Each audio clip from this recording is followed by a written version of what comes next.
అందరికీ నమస్కారం అండి.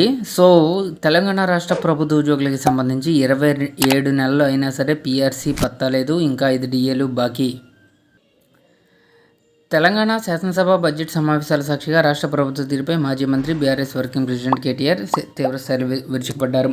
ముఖ్యంగా ప్రభుత్వ ఉద్యోగుల సంక్షేమం, పీఆర్సీ అమలు, పెండింగ్ డిఏల విషయంలో ప్రభుత్వం అనుసరిస్తున్న జాప్యాన్ని ఆయన ఎండగట్టారు.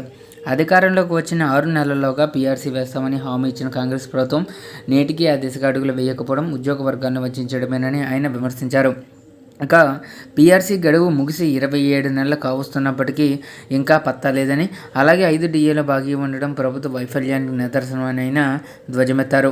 కేవలం సర్వీస్లో ఉన్న ఉద్యోగులే కాకుండా రిటైర్డ్ ఉద్యోగుల పరిస్థితి రాష్ట్రంలో అత్యంత దయనీయంగా మారిందని కేటీఆర్ ఆవేదన వ్యక్తం చేశారు. పదవీ విరమణ చేసిన తర్వాత రావాల్సిన బెనిఫిట్స్ సకాలంలో అందక ఆర్థిక ఇబ్బందులతో ఇప్పటి వరకు సుమారు 80 మంది రిటైర్డ్ ఉద్యోగులు మరణించారని ఆయన సభ దృష్టికి తీసుకెళ్లారు.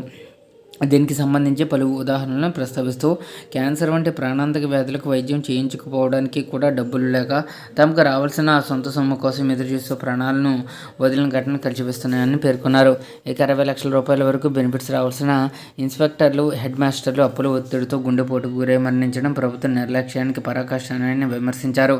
ఇక మరోవైపు నిరుద్యోగుల విషయంలో ప్రభుత్వం మాట తప్పిందని కేటీఆర్ మండిపడ్డారు. గతేడాది జూన్ 2న ప్రారంభిస్తామన్న రాజీవ్ యువ వికాసం పథకం ఇంతవరకు కార్యరూపం దాల్చలేదని ఎద్దేవా చేశారు.